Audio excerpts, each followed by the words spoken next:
वन्दितु सर्वसिद्धे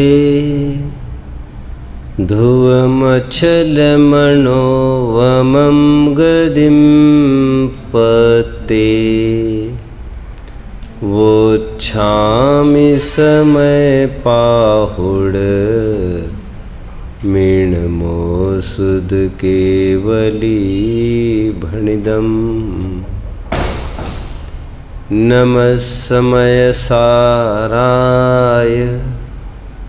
स्वानुभूत्या चकासते चित्स्वभावाय भावाय सर्वभावान्तरच्छिदे अनन्तधर्मणस्तत्त्वं पश्यन्ति प्रत्यगात्मनः अनेकान्तमयी मूर्तिर्नित्यमेव प्रकाशताम्।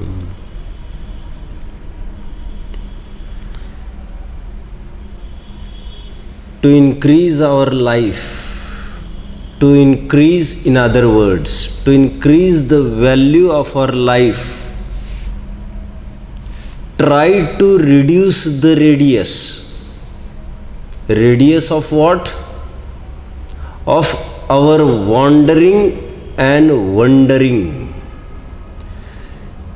हिंदी में साधारण भाषा में इसको ऐसा बोला जा सकता है, जीवन बहुत छोटा है और विपदाएं आपदाएं प्रचुर है, प्रचुर, खूब संकल्प विकल्प है, खूब बड़ा जंजाल है। जो जीव बड़ी उम्र जीना चाहते हैं वे जंजाल को बुद्धिपूर्वक, संकल्प विकल्प को, आपदाओं को सीमित करें, क्योंकि कुछ विपदाएं आपदाएं ऐसी है शारीरिक मानसिक जो तो हमको भोगनी ही पड़ती है, लेकिन बहुत सारी वे होती है जो हम उधार ले लेकर जबरन भोगते रहते हैं। आसपास के दृश्य पदार्थों में एकत्व जोड़कर उनकी भी प्रतिकूलताएं हम अपनी प्रतिकूलताओं में बढ़ा लेते हैं। यदि हमको इस अनधिकृत विपदाओं से बचना है, व्यर्थ का व्यामोह बाह्य पदार्थों के साथ छोड़िए।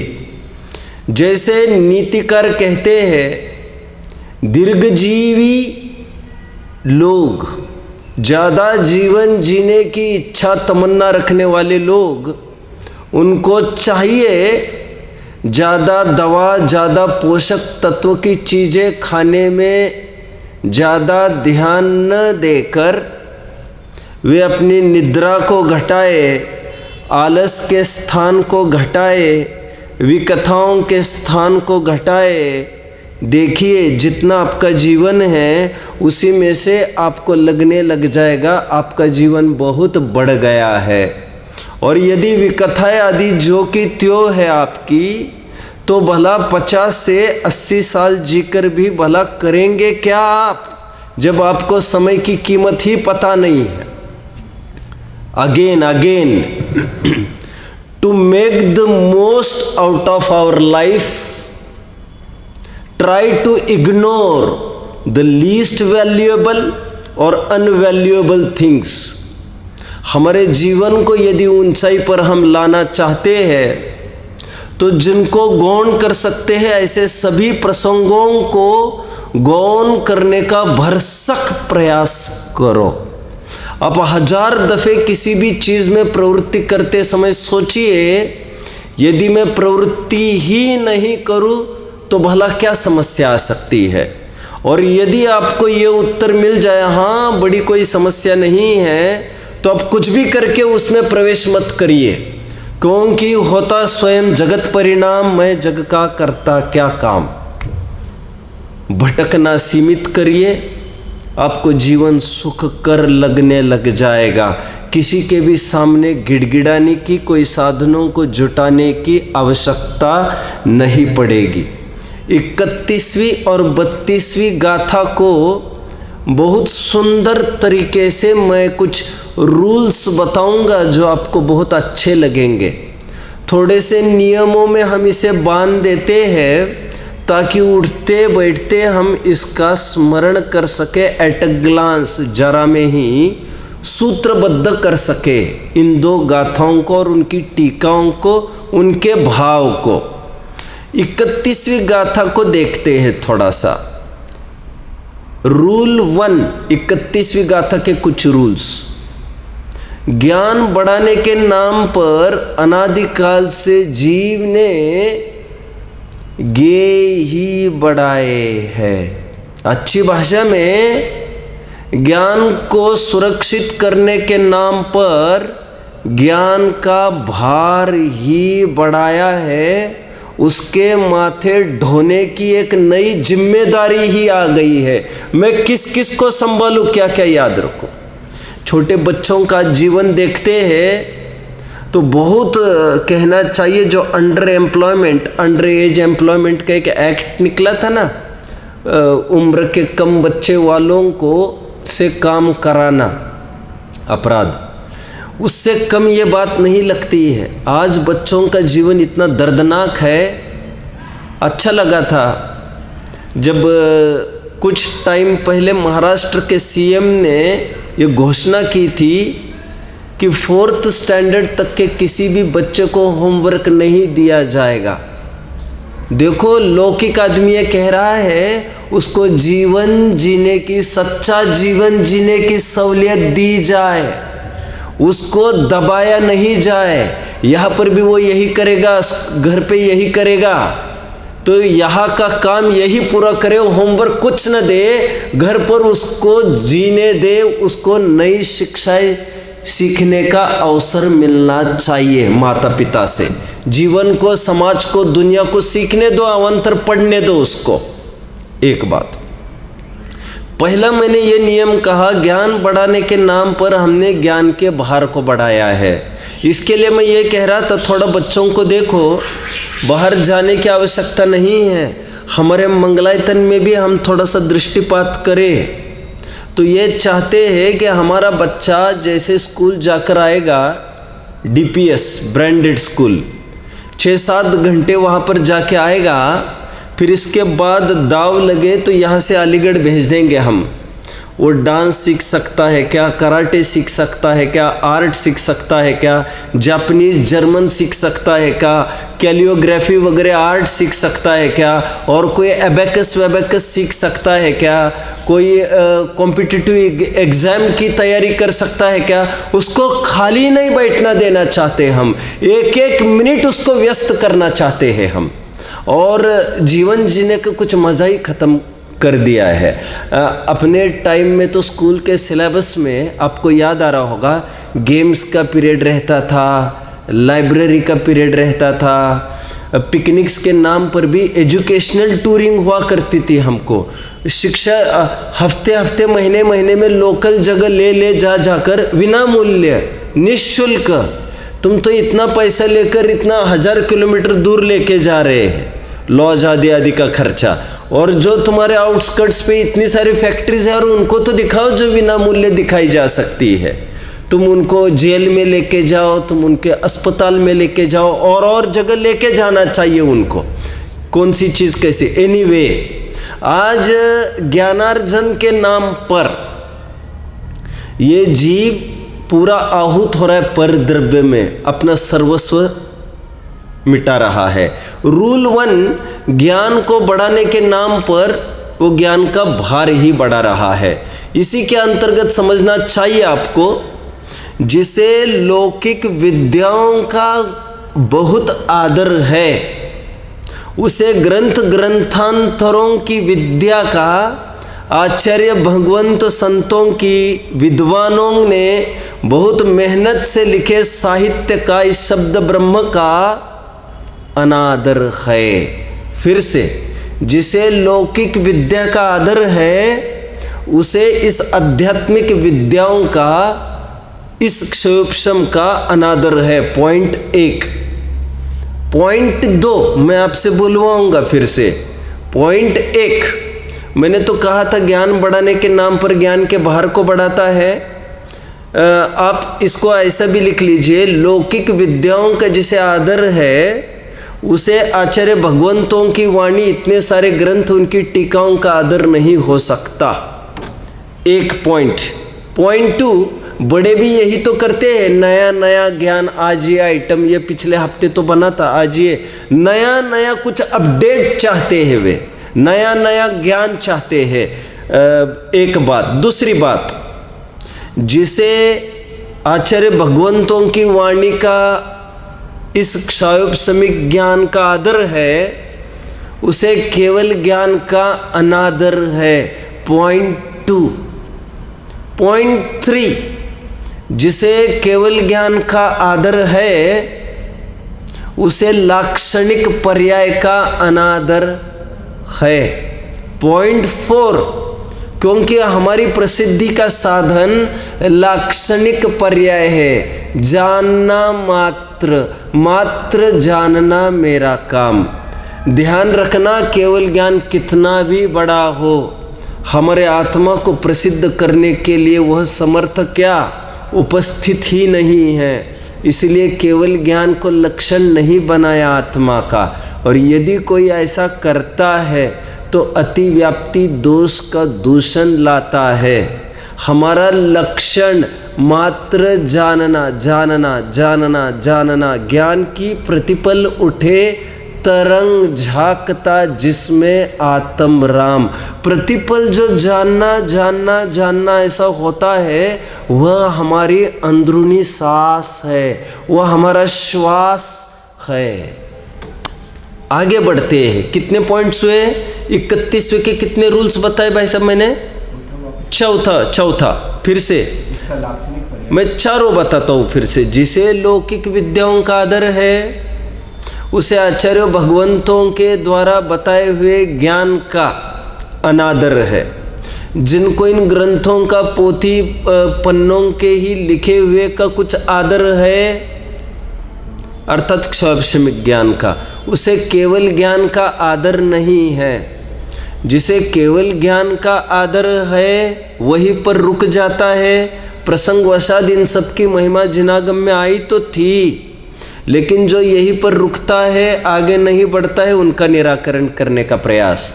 जिसे केवल ज्ञान का आदर है उसे उपयोग रूप लक्षण का अथवा लाक्षणिक पर्याय का अथवा जानना देखना सामान्य का, ज्ञान दर्शन सामान्य का अनादर है। जिसे जानना देखना रूप वर्तने वाली पर्याय का आदर है। बात को पूरी करिए जरा।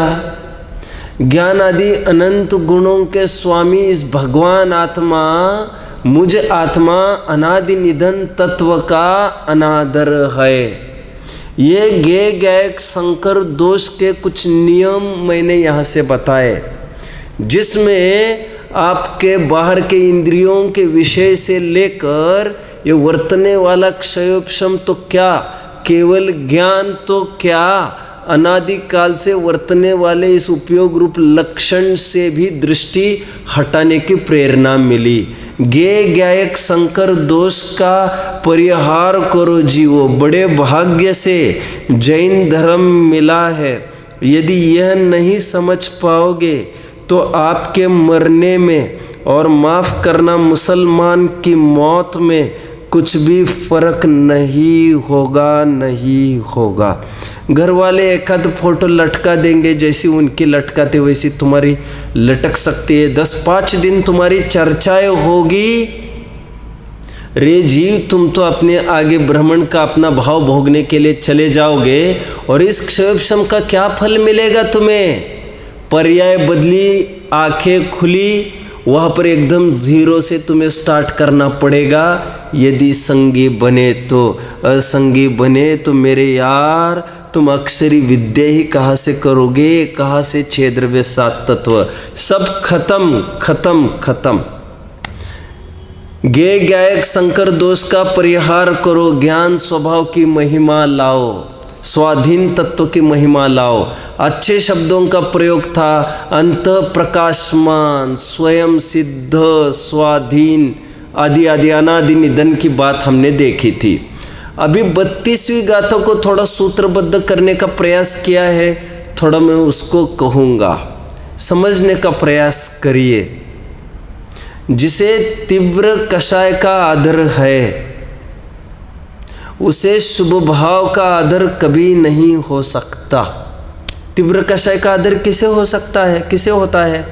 अरे जो हम कल वो कह रहे थे ग्रुप में खड़े रहकर, क्या कह रहे थे?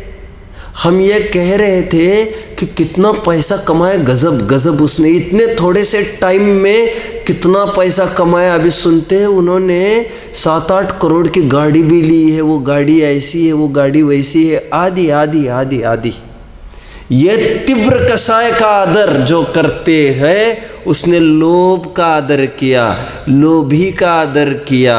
मुनि का आदर निर्लोभी निष्प्रहियों का स्मरण इसके चित्त में नहीं आया, छोड़ने वालों की नहीं, ग्रहण करने वाले की महिमा आ रही है। मैं कभी कभी कहता हूँ, रे जैनियों, लिव एंड लेट लिव के साथ साथ लीव एंड लेट लीव का भी प्रिंसिपल अंगीकार करना चाहिए। जियो और जीने दो के साथ साथ छोड़ो और छोड़ने दो। हमारा छोड़ता हुआ देखकर औरों को भी प्रेरणा दो, साथ में कुछ लेके नहीं जाया जा सकता। क्या गजब है, क्या गजब है। मैंने पहला रूल बताया आपको, जिसे तीव्र कषाय का आदर है, जो किसी की चतुराई के गीत गाता है, जानता है वो ऐसा भी कर सकता है, वो वैसा भी कर सकता है, चतुराई से चकमा दे जाता है।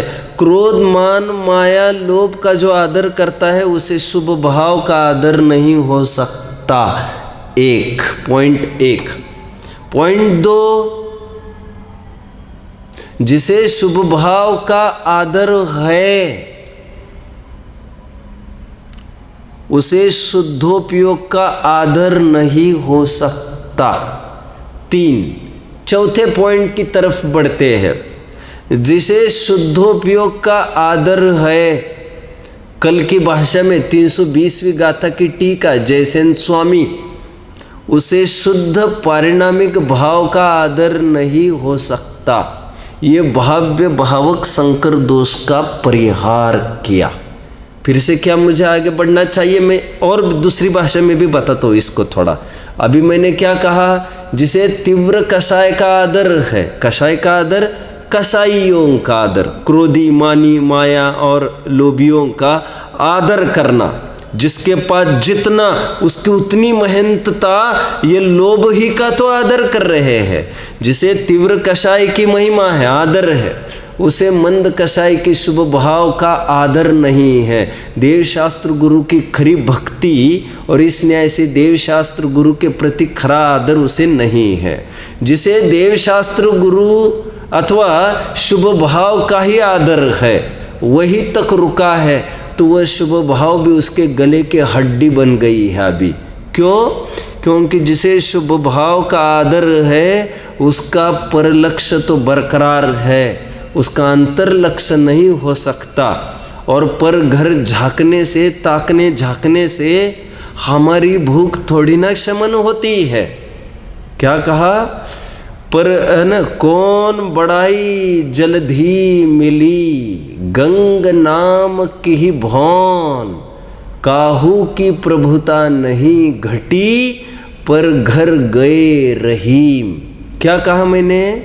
गंगा भी क्यों न हो, कितनी पवित्र है गंगा, लेकिन वो गंगा भी जब समुद्र में मिल जाती है तो अपनी पवित्रता को खत्म करती है। तुम्हें लग रहा होगा विराट रूप धारण कर रही है, लेकिन हमें लग रहा है जो दूसरों में जाकर मिला, जो दूसरों के घर गया, वो तो अपनी सत्ता ही नष्ट कर रहा है। काहू की प्रभुता नहीं घटी, पर घर गए रहीम। किसकी प्रभुता नहीं घटती पर घर जाने से? पर का आदर, प्रशंसा, सम्मान मत करो। शुभ भाव का जो आदर करता है वह शुद्धोपयोग का आदर नहीं कर सकता। अंतिम बात, जो शुद्धोपयोग का आदर करता है, ग्रंथों में पढ़ पढ़ कर शुद्ध जीवों का रहन सिद्ध पर्याय का आदर करता है, वो कभी भी त्रिकाली भगवान का आदर नहीं कर सकता, वो अनादर करता है।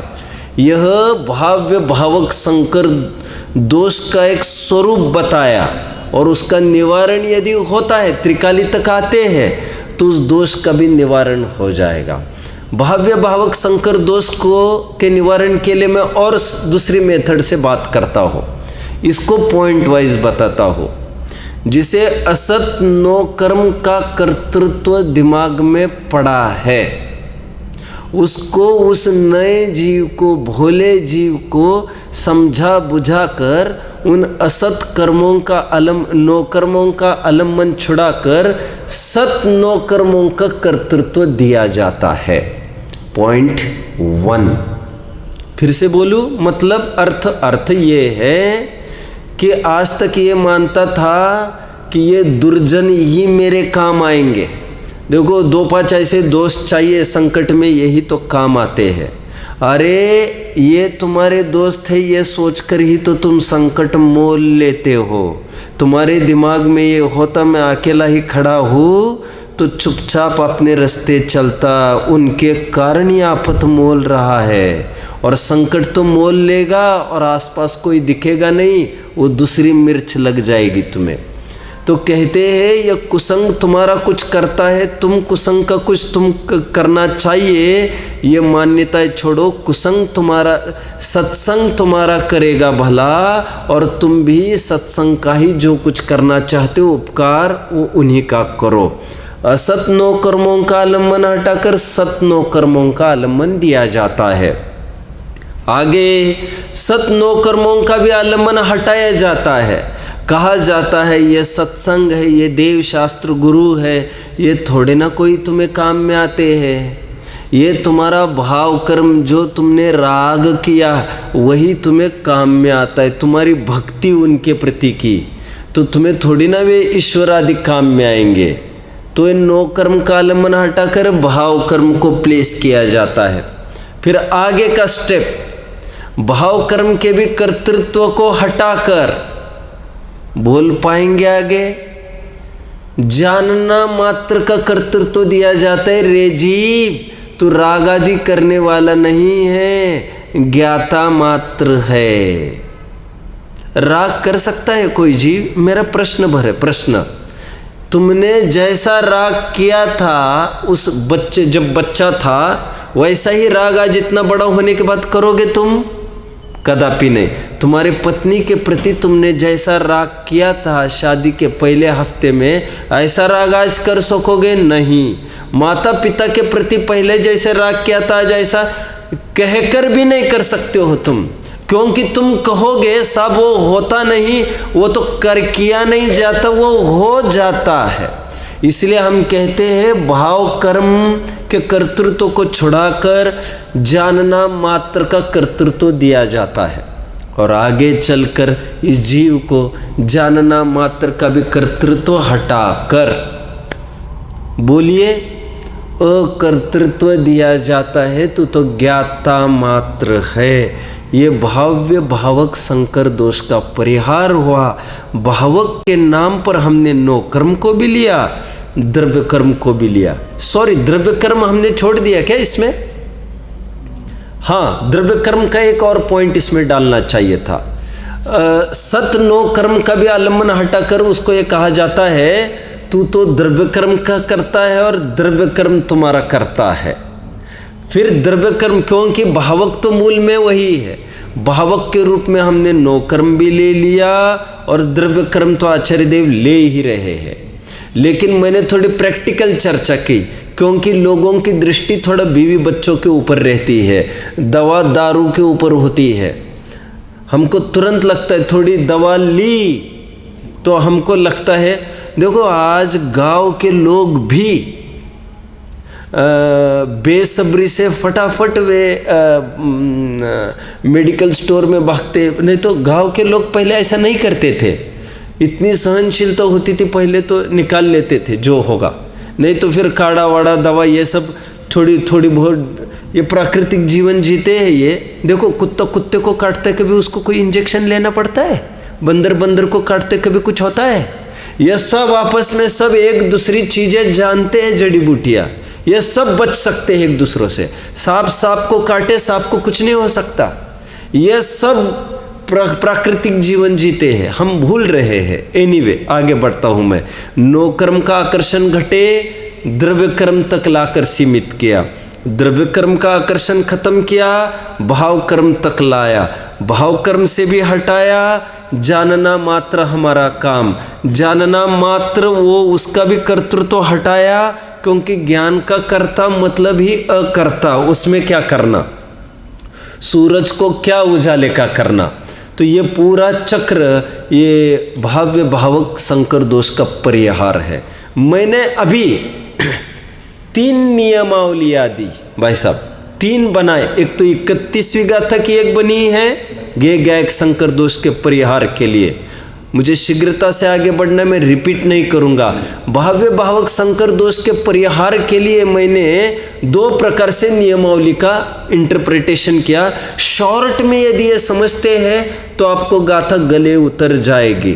कल मैंने समापन में ये कहना चाहा, सांख्य वेदांतों की इकाई महासत है, संपूर्ण विश्व को एक मानते हैं। हम जैनी के आगम की इकाई अवान्तर सत है, स्वरूप अस्तित्व है, एक द्रव्य। लेकिन हम जैनियों के अध्यात्म की इकाई त्रिकाली ध्रुव ज्ञायक आत्मा है। मैंने कल यह कहने का प्रयास किया, आगम तो ऐसी इकाई की बात नहीं करता। आगम तो कहता है द्रव्य पर्याय बिना नहीं रहता और पर्याय द्रव्य बिना नहीं रहता। तुम कैसी बात करते हो? आश्रव कहो द्रव्य कहो एक ही बात है। प्रवचन सार 8वीं गाथा, तक कालम तममयम तिप्पण्णतम, उस रूप से परिणमित आत्मा वही है। और अध्यात्म ये कहता है भैया ये परिणमता ही नहीं है। कल हमने देखा था 320वीं गाथा की टीका में भावना रूप नहीं होता। कल कुछ पढ़ा था जाकर, ये मैंने कहा था कि वह ध्यान रूप है और शुद्ध पारिणामिक भाव तो ध्येय रूप है।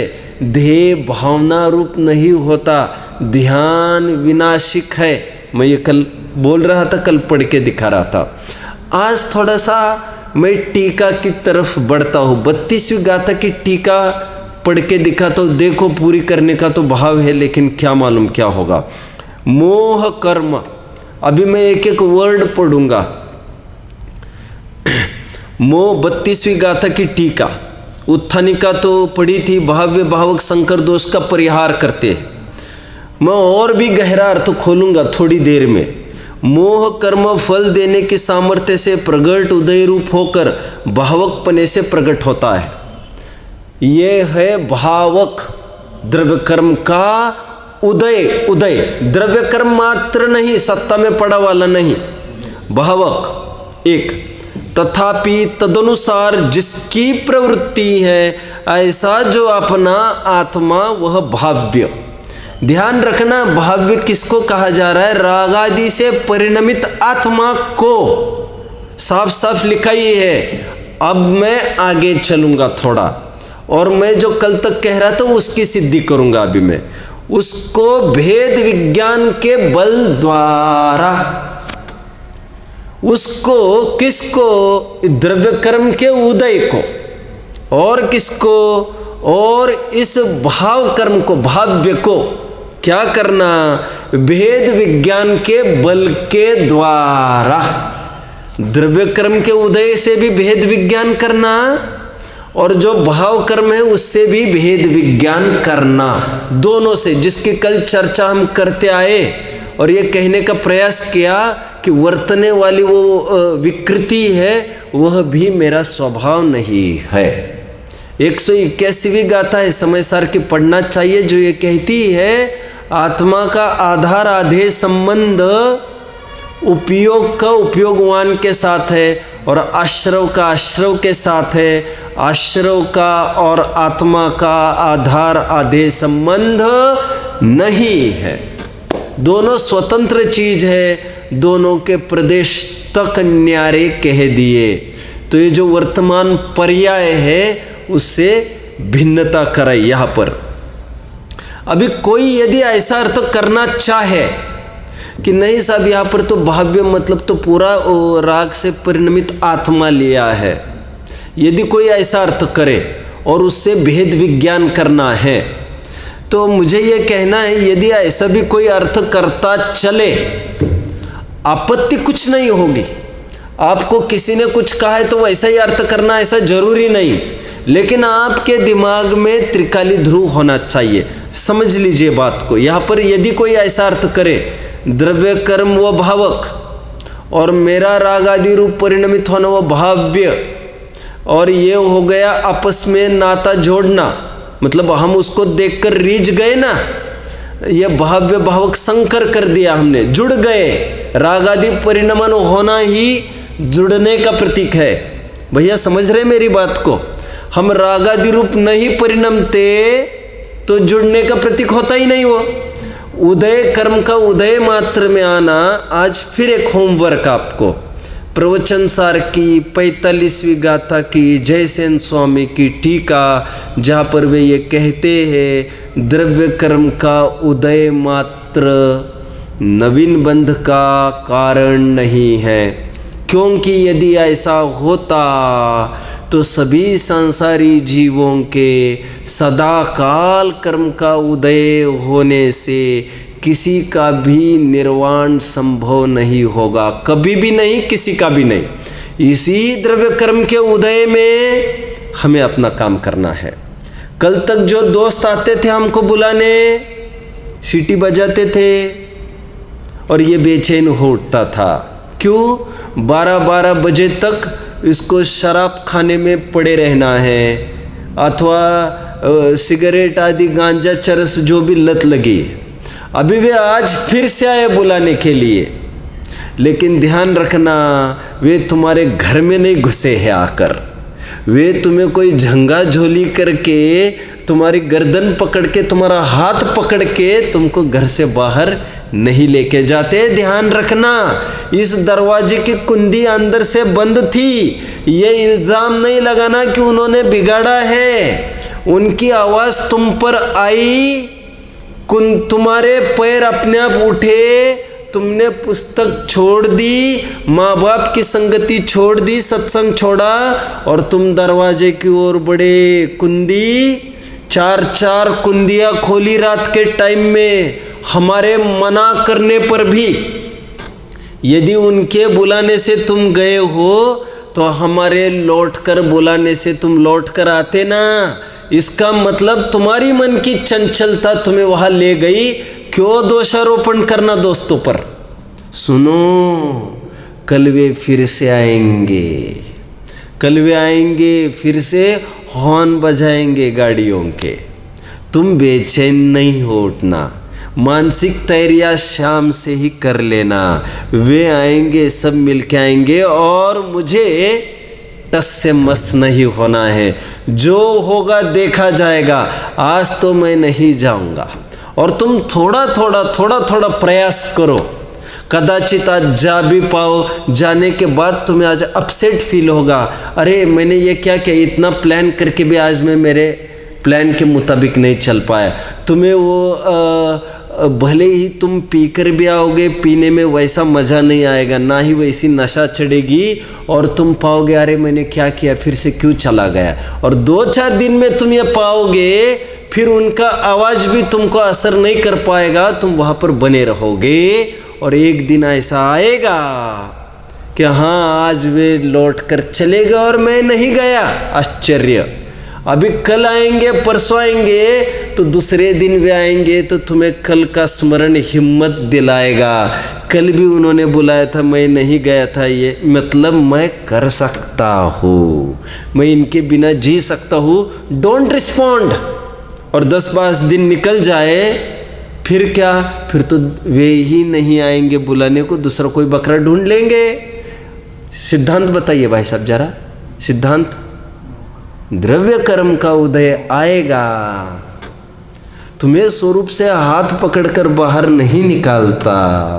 और यदि ऐसी निकालने की सामर्थ्य होती मेरे भाई, तुम्हारी कमियां तो हमें कुछ नहीं के बराबर दिख रही है, तू क्यों रोता है? तुम्हारे बेटे का नालायक होने की बात करता है, चलो हम तुम्हें ऐसे ऐसे दिखाए। भाई साहब, शांतिनाथ भगवान का पूर्व भव और बच्चा दासी के चंगुल में फंस गया और माँ बाप हैरान सोचते। और ऐसे भी प्रथमान युग में घटनाएं हैं जहाँ पर राजा है और उसके लड़के ने अष्टानिक में मांस भक्षण किया। कहाँ मुंह छिपाए? हमारा लड़का बहुत अच्छा है। अभी किसको देखकर तुम दोषारोपण कहते? साहब हमारी पत्नी ऐसी है। क्या करती है तुम्हारी पत्नी? प्रवचन में नहीं आती, इतना ही करती है ना। तुम्हें गोपाल दास जी की पत्नी पता है क्या? वो भरे गद्दी से उठा देती थी उनको, सबके सामने ऐसी तैसी कर देती थी, हुक्का भरने ले जाती थी, चुपचाप जाना पड़ता था उनको। तेरे दिन के इतने गए गुजरे हैं क्या? और किसकी बात करता है तू? है ना साहब, मेरे वो सास ससुर ऐसे है। अरे तुम ससुर, अभी तुम्हें गजकुमार के ससुर पता है क्या? तुम्हारे सिर पर कौन सी किसने आग जला ली है? तुम्हारे अड़ोसी पड़ोसी, अरे अभी तुम कहाँ जी रहे हो? तुम टोडरमल जी को हाथी के पैर के नीचे रौंदा गया, तुमको ये संकट आया, मेरे संकट। अरे इतना चिल्लाने को क्या हो गया तुम्हें? अभी तुम्हारी जान भी कोई खतरे में नहीं है। तुम जिनको कहते हो ये ऐसे वे वैसे, ये तुम्हारा क्या दृष्टिकोण ही बेकार नहीं है? दृष्टिकोण ही बदलने की आवश्यकता नहीं है तुम्हें। और ये छोड़ छाड़ के जाएगा जैसे तैसे ना, वहां पर जाकर भी कुछ निहाल नहीं करेगा। 10-20 को वहां पर भी बिगाड़ देगा तू, आश्रम भी बिगाड़ देगा, वहां का माहौल बिगाड़ देगा। जंगल जाएगा तो वहां की पवित्रता बिगाड़ देगा। इसलिए कहते हैं ना, जो क्या है, मानस बनना कठिन है, साधु कहाँ से होए, है ना। जो मानस होए ते सिद्ध होए। तुम आदमी बनना ही बहुत बड़ी बात है। अरे आज हमारा अनुकूलता देखो तो अनुकूलता ही अनुकूलता दिखेगी। आज कितनी चैन से हम ये काम कर पा रहे हैं। हमारे माथे कोई बॉदरेशन नहीं, 12 बजे भी बैठे, कोई बुलाने वाला नहीं है। बीवी बच्चों को चिंता हो गया, अरे कोई नहीं, सब सो जाएंगे, सब तुम आओ नहीं आओ कोई मतलब नहीं। उनका काम पड़ेगा तो वो देखेंगे वे आए तो नहीं, अभी ये कौन लाएगा, तब तो फिर वो बात हालत अलग है। खैर मुझे तो ये कहना है, द्रव्य कर्म आएगा लेकिन जबरदस्ती से जीव को विचलित नहीं करता।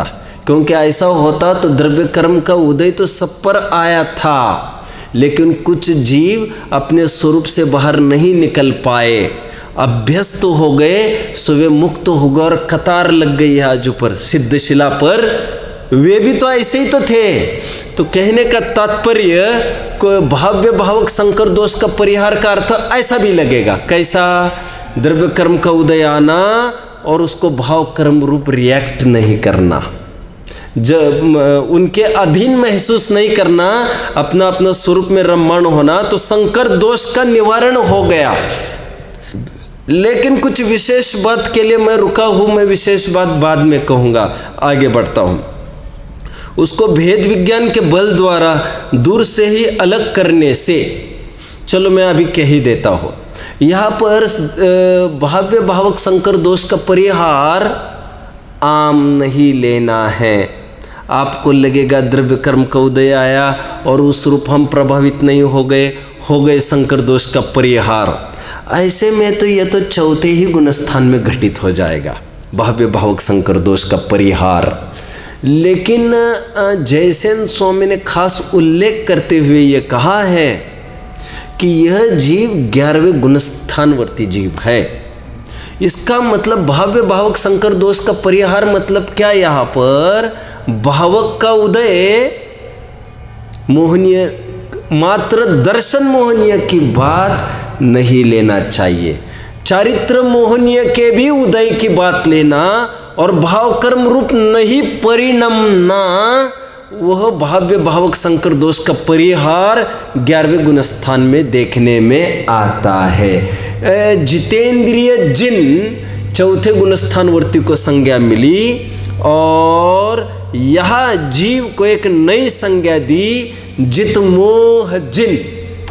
आप समझिए बात को, निश्चय स्तुति के 3 स्तर बताए जा रहे हैं। जैसे मैचेस देखते हैं ना हम, मैचेस ओलंपिक्स वगैरह होता है, देखा होगा कभी, तो उसमें स्वर्ण क्या गोल्ड मेडल, सिल्वर मेडल और ब्रॉन्ज मेडल होता है। उसको क्या कहते हैं, स्वर्ण, रौप्य और क्या कहते हैं उसको, मैं भूल रहा हूँ, ब्रॉन्ज को क्या कहते हैं, रौप्य, अभी कांसा, जो भी हो।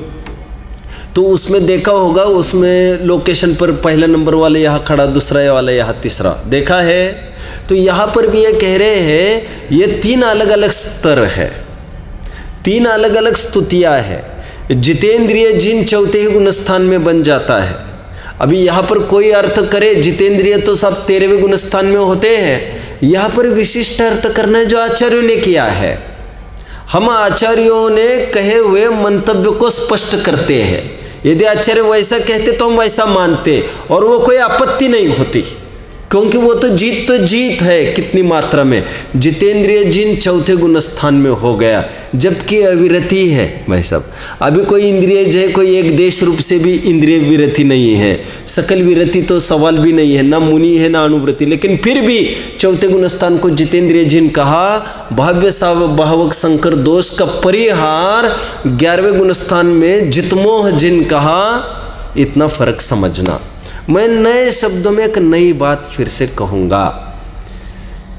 ज्ञेय ज्ञायक संकर दोष का परिहार का मतलब ऐसा नहीं लिया था हमने कि ज्ञान और ज्ञेय संबंध खत्म होना, लेकिन भाव्य भावक संकर दोष का परिहार का अर्थ हमने ऐसा ही लिया है कि भावक और भाव्य यह संबंध खत्म हो जाना, क्योंकि ज्ञान ज्ञेय संबंध कभी खत्म नहीं होता, लेकिन भाव्य भावक संकर दोष खत्म हो सकता है। भावक है और भाव्य नहीं है, कर्म का उदय है, बोलिए, और तद्रूप परिणमन नहीं पाया जा रहा है। ये हमारा पुरुषार्थ है। बहुत अच्छा प्रसंग याद आ रहा है। लोकमान्य तिलक एक दिन स्वामी विवेकानंद के घर में गए। स्वामी विवेकानंद तो नाम सुना ही होगा। एक मैंने कल परसों भी उनकी घटना बताई थी। मैंने कहा था 30 साल के थे तब शिकागो गए थे। आप थे क्या यहाँ पर बैठे? आप नहीं थे, चलो ठीक है। तो विवेकानंद को, चलो मैं अभी क्या कहने वाला था, कहाँ तक आया था मैं, कुछ विवेकानंद की अच्छी बात।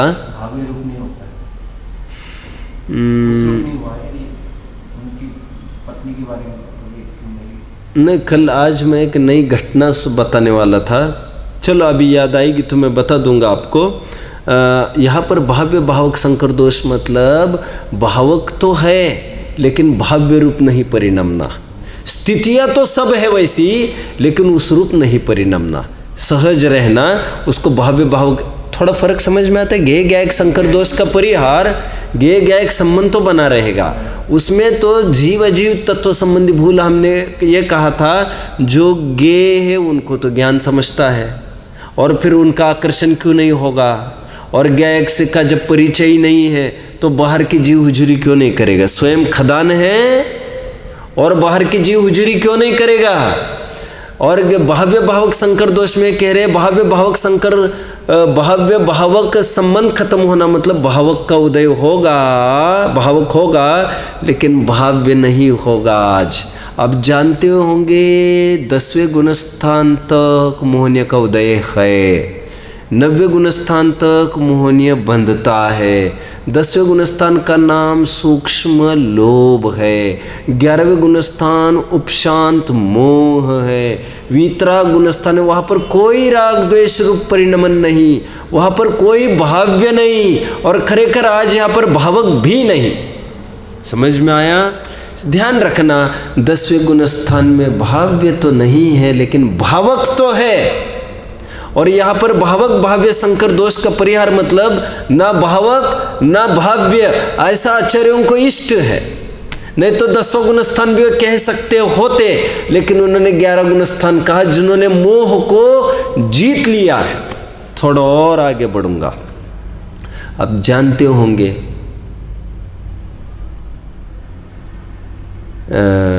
मुक्त, थोड़ा इसका भी चार्ट बन सकता है। 2 प्रकार के मुक्त हुआ करते हैं जीव, एक तो स्वभाव से मुक्त और एक पर्याय में मुक्त।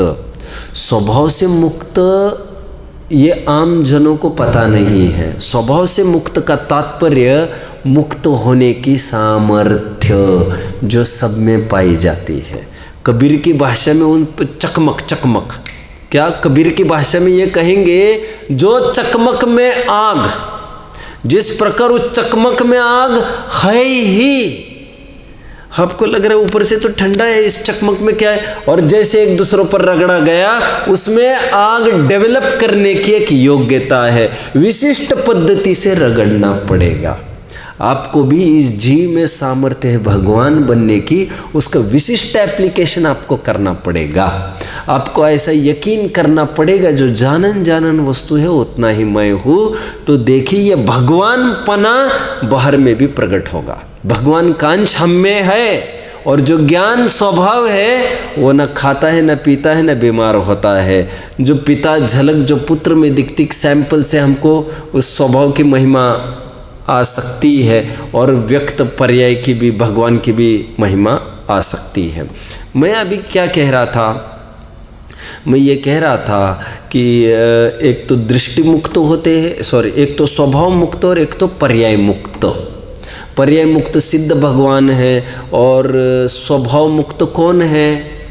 सिद्ध समान अपने, जो भव्य जीव सिद्ध समान अपने आत्मा का चिंतन करते हैं, वे भी सिद्ध समान मुक्त हो जाते हैं। सिद्ध भगवान भगवान आत्मा के प्रति छंद के स्थान पर है। मैं हमेशा कहता हूँ ना, ये MDH मसाला वाला है ना, MDH कौन है? जगह जगह स्टेशन पर चित्र लगे रहते। कौन है MDH मसाला? ये गुलाटी नाम है उसका, गुलाटी। क्या करता था गुलाटी? ये गुलाटी टांगा चलाता था दिल्ली में। मैं ये नहीं कह रहा हूँ मैं बैठा था उसके टांगे में, आपको लगेगा इतना बात कर रहे, ये सब दुनिया जानती है इस बात को। अभी एक एक खोलो आप तो आपको पता चलेगा। अच्छा मेरी सुनोगे थोड़ी सी गुलाटी की? तो ये आदमी जो टांगा चलाता था, आज ये मालिक बन गए इसके फील्ड का। मैं स्टेज पर आने के लिए मुझे हर साल मेरा रैंक तो आता ही था, दूसरा रैंक नहीं आता था भाई साहब मेरा। लेकिन क्या आप जानते हैं, कोई यकीन नहीं करेगा, मैं अक्सर उस दिन बीमार पड़ जाता था। और मैं कहना नहीं चाहता, गद्दी पर कह भी तो नहीं सकते, मुझे प्राइज़ भी लेने जाना है, तो प्राइज़ लेके जाने, वहाँ से जहाँ से निकला हूँ वहाँ प्राइज़ लेने जाने के बीच में मुझे 3 बार बाथरूम जाना पड़ता था। फिर भी मैं ये नहीं कह सकता कि स्टेज पर मैं बहुत अच्छा रहता था। उतना लेना है मुझे स्टेज, मैं स्टेज नहीं चढ़ सकता था। आज आराम से वो बात हो गई बात। वे दिन थे कभी उम्मीद की अरमान रखते थे, और आज दिन है कि आज उम्मीद बांटते हैं। वे दिन क्या थे, आज स्वभाव है तो पर्याय में व्यक्त होगा। किसी बहुत अच्छे को देखकर आपको ताज्जुब नहीं लगना चाहिए, उसकी अतीत जाकर देखो पीछे क्या अवस्था, आप बोलो अरे ये तो ऐसा धरा पड़ा, ये तो चाय बेचता था ये आदमी पहले। ये आदमी चाय बेचता था। धीरूभाई अंबानी है भाई साहब, पेट्रोल पंप पर काम करता था, जानते? आप काम कर सकते पेट्रोल पंप पर पेट्रोल भरने का? नहीं कर सकते। देखो आप भी नहीं कर सकते, मतलब आप इतना विश्वास रखते हो, आप उससे अच्छा काम कर रहे हो। नीरज भाई तैयार नहीं है करने को। और एक दिन की बात है, पेट्रोल भरते भरते वो टंकी फुल हो गई, ओवरफ्लो हो गया। फटे कपड़े तो पहने ही होंगे उसने। उसके मैनेजर ने आकर, मालिक ने आकर उसके कान के नीचे बजा दिया जोर से। तो जैसे बजाया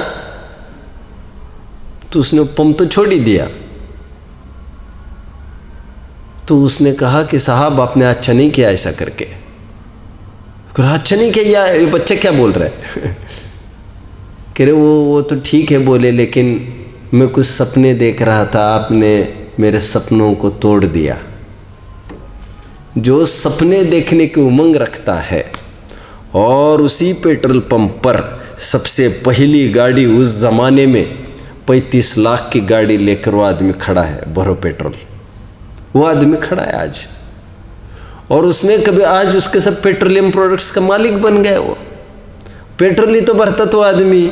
हम ये सोचे अरे ये तो लौकिक फील्ड है, लौकिक, ये तो बहुत कठिन है, इसमें छल दम्भ है। ये लोकोत्तर मार्ग तो एकदम सरल है। स्वभाव तो देखो तो जरा, देखो ना, इतने शब्दों की आपको आवश्यकता नहीं पड़ेगी, जरा सा आंख बंद करके वो अनुभव में आ ही रहा। आंख बंद करो न करो, वो तो वैसे ही अनुभव में आ रहा है। फिर से एक एक स्वभाव मुक्त, एक पर्याय मुक्त।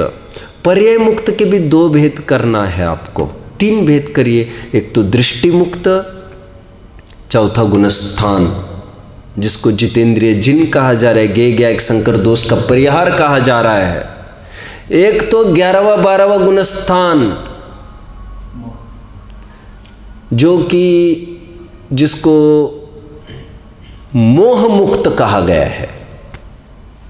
आज के तारीख में 32वीं गाथा 11वें गुणस्थान वर्ती को कहते जितमोह जिन।